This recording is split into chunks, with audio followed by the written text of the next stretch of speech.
Alors, salutations à tous, bienvenue à la partie 2 de notre leçon de partie du corps. Merci de partager, merci d'apprendre. En tout cas, c'est pour votre bien, ça vous aide beaucoup. J'espère que ça vous aide. Alors, sans plus tarder, nous allons passer à la deuxième partie. Aidez-moi à partager cette vidéo, s'il vous plaît. J'ai fait les vidéos gratuitement, je passe du temps à préparer les syllabus. Tout ce que je vous demande, c'est de partager la vidéo. Il y a beaucoup de gens qui veulent apprendre l'anglais, mais ils n'arrivent pas à atteindre des vidéos comme ça. Alors, si tu regardes la vidéo, partage. Avant de finir la vidéo, like la vidéo. Donnez-moi les j'aime dans la vidéo et Sungaka YouTube a boosté ma vidéo nangai. Donc, aidez-moi à propager cette vidéo juste en partageant et en cliquant le j'aime. Je vais parler de la deuxième partie, ok? J'avais dit je vais commencer de la tête au cou, à la hanche. Je vais parler de cette partie ici. S'il y a des parties que j'oublie, écrivez dans les commentaires ou soit vous pouvez aller sur Google et apprendre aussi comme moi. Alors, sans plus tarder, allons-y à la deuxième partie. Alors, deuxième partie, nous commençons avec la poitrine. La poitrine en anglais, c'est ça la poitrine qu'on appelle chest, ok? Your chest. Et si vous vous souvenez dans la première vidéo où j'ai mis les vocabulaires comme sore, painful, tu peux aussi dire my chest is sore. Si tu as mal à la poitrine, my chest is sore ou bien my chest is painful. Si tu as des douleurs, tu peux dire I'm in pain, ok? C'est I am in pain. Mais quand tu veux parler de la partie du corps, tu vas dire my chest is, ok? Sore. Veut dire ça fait mal, c'est douloureux. Deuxième, nous parlons de breast. Breast, ce sont les seins. Il y a d'autres personnes qui réfèrent aux seins comme le chest. On peut te dire you have a big chest.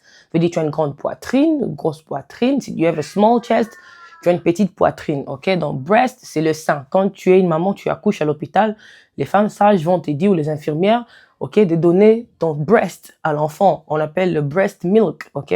Le breast, c'est les seins. Le breast milk, c'est ce qui sort, ok, dans le sein. Milk yamabele.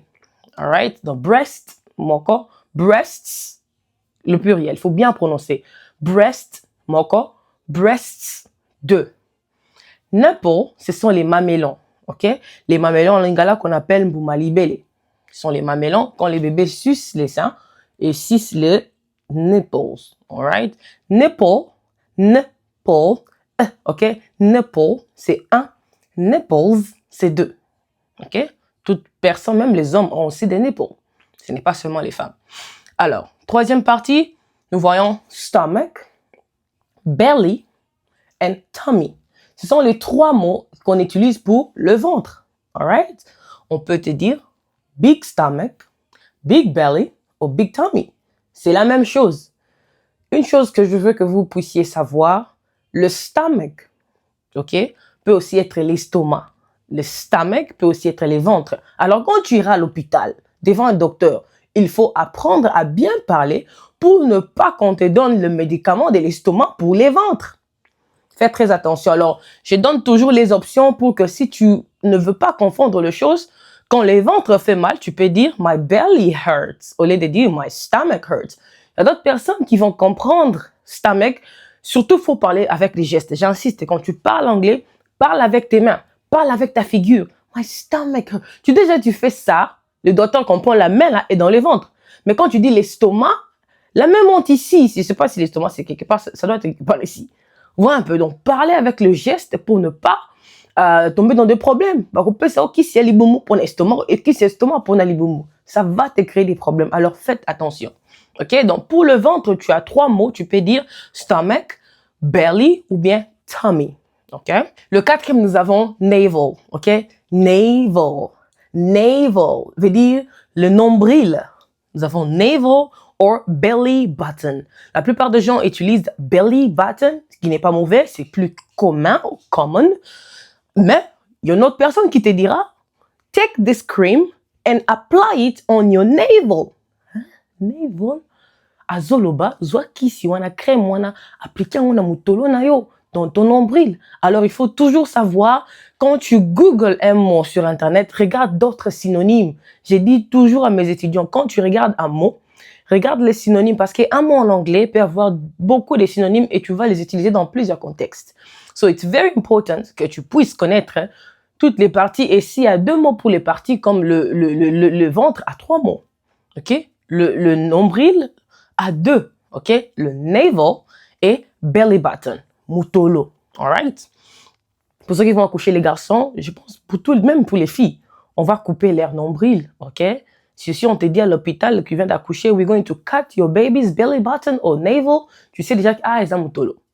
Waist, quand on parle de waist, on voit la taille, ok? Pour les femmes qui portent les waist trainers, les trucs là qu'on serre ici, qui nous serrent les ventres après l'accouchement, qu'on appelle les gaines, ok? Waist. Waist, c'est la taille, ok? Cette partie ici is your waist, ok?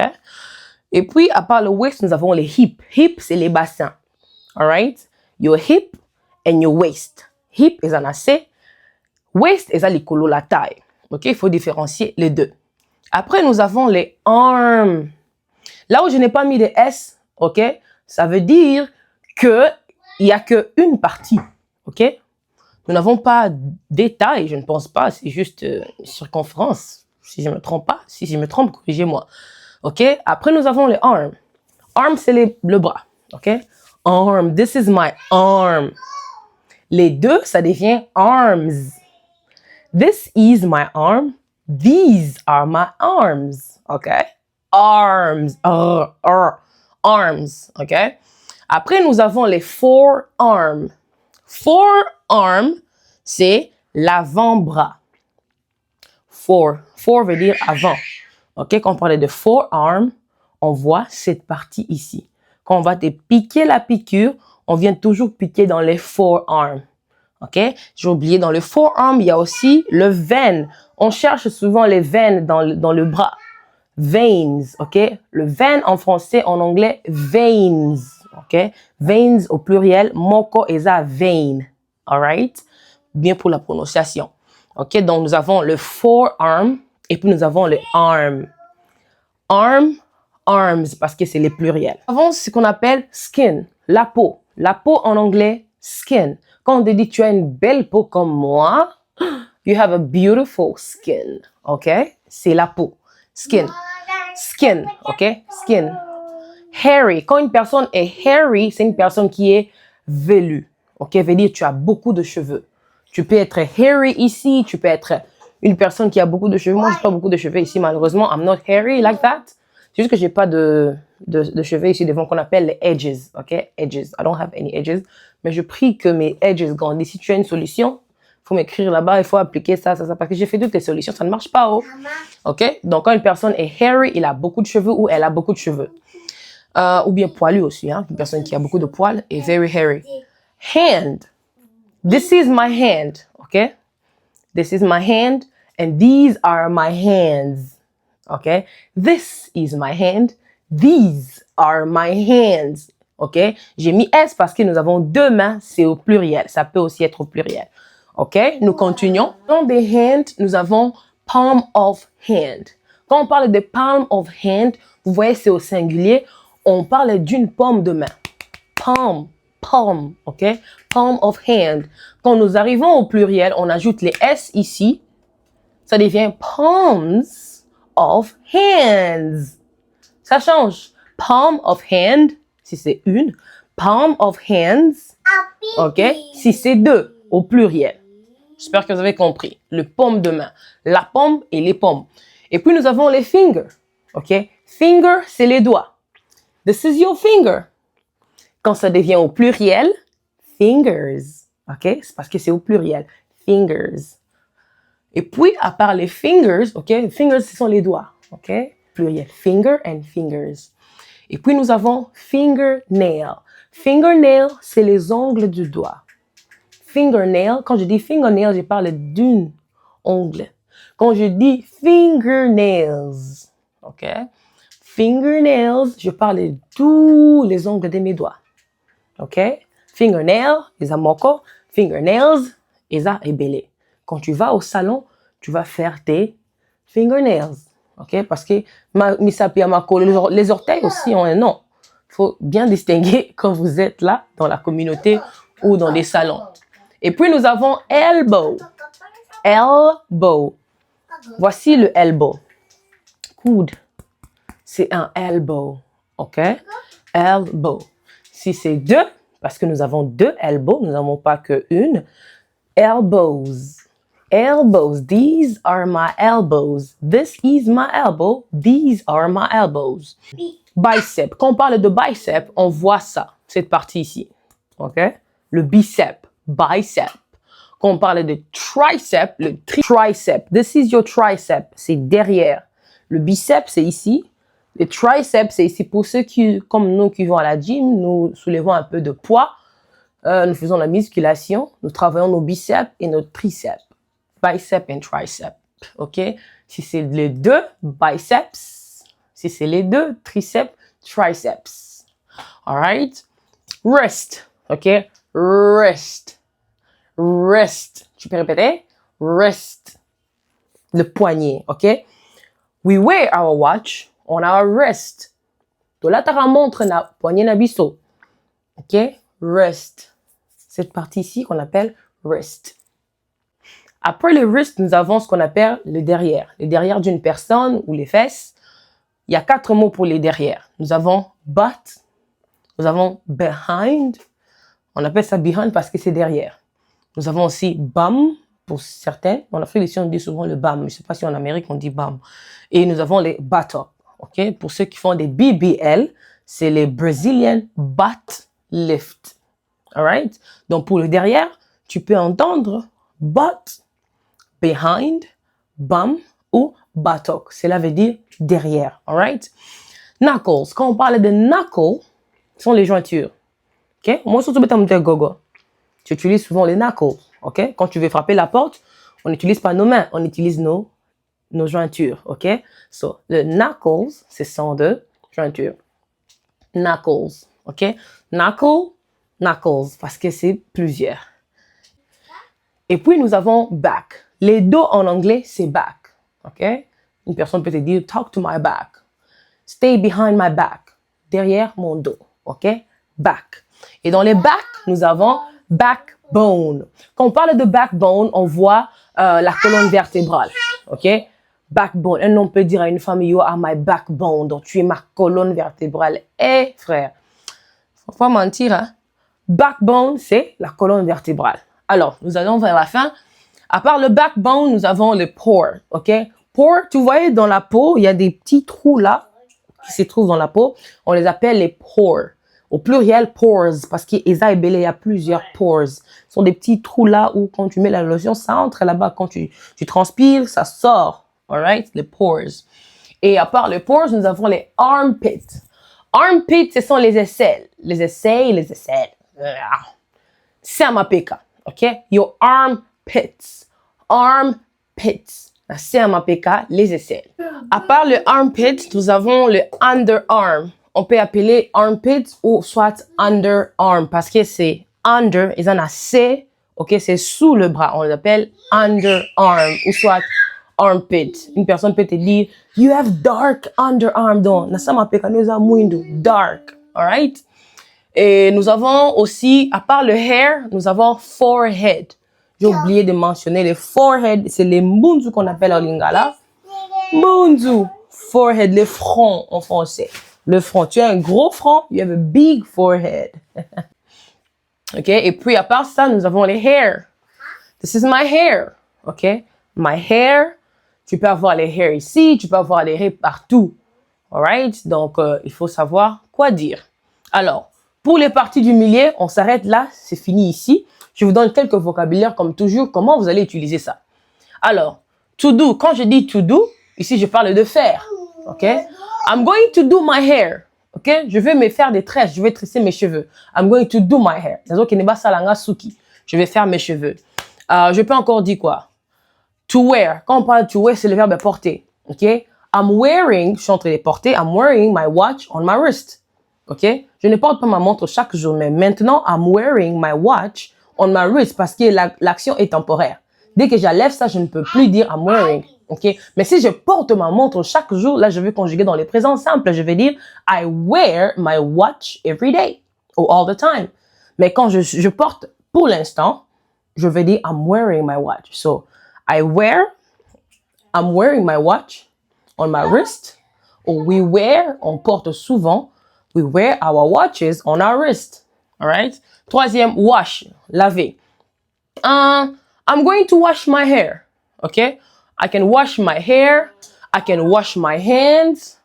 I can wash my belly button. Les moutolos, c'est rare que les gens lavent les moutolos. I can wash my back. Okay? I can wash my armpit. I can wash that. Beautiful. On peut utiliser beautiful hair. You have beautiful hair. Okay? Tu as de beaux cheveux. Beautiful. On peut dire quoi? Beautiful skin. La peau. Tu as une belle peau. You have a beautiful skin. Quoi d'autre? Je pense que, on peut s'arrêter là. Et d'autres parties, c'est à vous d'utiliser. Je peux dire sit on. Oh, j'ai oublié cette partie qu'on appelle lap. OK? Lap, ce sont aussi des genoux. Vous voyez les cuisses ici. Quand une personne s'assoit sur toi, OK? C'est sur le lap. Si tu mets sur Google, ça dira genou. Mais moi, je dirais avant genou parce que les genoux sont là. Une personne ne s'assoit pas sur les genoux, mais sur le dictionnaire, ça dit genou.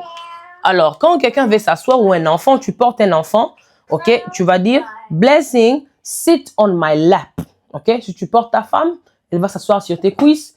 On appelle cette partie ici, avant le genou, lap. OK? Sit on my lap.